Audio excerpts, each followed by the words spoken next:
সমুদ্রের 2 কিলোমিটার গভীরে শহর বানাবে জাপান। বাস করবে মানুষ, থাকবে রাস্তা, হোটেল, শপিং মল। প্রযুক্তি বিশ্বের দেশ জাপান এবার পানির নিচে একটি শহর তৈরি করার পরিকল্পনা করছে। এই প্রকল্পের নাম ওশিয়ান স্পাইরাল। জাপানি কোম্পানি সিনজো কর্পোরেশন এই ডুবো শহরের পরিকল্পনা করেছেন। এটি হবে জাপানের প্রথম শহর যা সম্পূর্ণ পানির নিচে নির্মাণ করা হবে। পানির নিচে এই শহরটি হবে 4টি ফুটবল মাঠের সমান। সমুদ্রের তলায় শহরটি নির্মিত হলে এতে বাস করবে কমপক্ষে 5,000 মানুষ। থাকবে রাস্তা, হোটেল, শপিং মল আরো অনেক কিছু। 4 থেকে 5টি ফুটবল মাঠের সমান পানির নিচে এই শহরটি কিভাবে তৈরি করা হবে?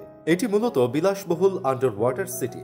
জাপানি কোম্পানির মতে এটি সমুদ্র পৃষ্ঠের 2 মাইল ভিতরে অবস্থিত থাকবে। এখানে বাড়ি ছাড়াও বাজার, হোটেল এবং ব্যবসার জন্য পরিবহনের সবকিছুই থাকবে। এখানে মানুষ তাদের স্বাভাবিক জীবন যাপন করতে পারবে। এই প্রকল্পে ব্লু প্রিন্ট ও পরিকল্পনার কিছু ছবিও শেয়ার করেছে সংস্থাটি। এই শহরের নিচে একটি 15 কিলোমিটারের রাস্তা তৈরি করা হবে, আর সমুদ্র পৃষ্ঠ থেকে 2 কিলোমিটার নিচে একটি মাটির কারখানা তৈরি হবে। অর্থাৎ ওই কোম্পানির মতে এই শহরে থাকতে কোনো কষ্ট হবে না। পানির উপরে যে কোনো শহরে মানুষ ঠিক যেভাবে বাস করে সেভাবেই জীবন যাপন করতে পারবেন পানির তলার এই শহরে। এই শহরকে সম্পূর্ণ পরিবেশ বান্ধব করার পরিকল্পনাও রয়েছে। এই শহরের 5,000 মানুষ একসঙ্গে বসবাস করতে পারবে। এছাড়াও ভূমিকম্প ও সুনামি থেকে নিরাপদ রাখতে এই শহরকে অন্যরকম আকৃতি দেওয়া হচ্ছে। সমুদ্রের তলদেশে 3টি ভাগে তৈরি করা হবে এই under water city. Spider wave পথে সমুদ্র পৃষ্ঠের 200 মিটার নিচে সবচেয়ে গুরুত্বপূর্ণ এই ব্লু কার্নেল তৈরি করা হবে।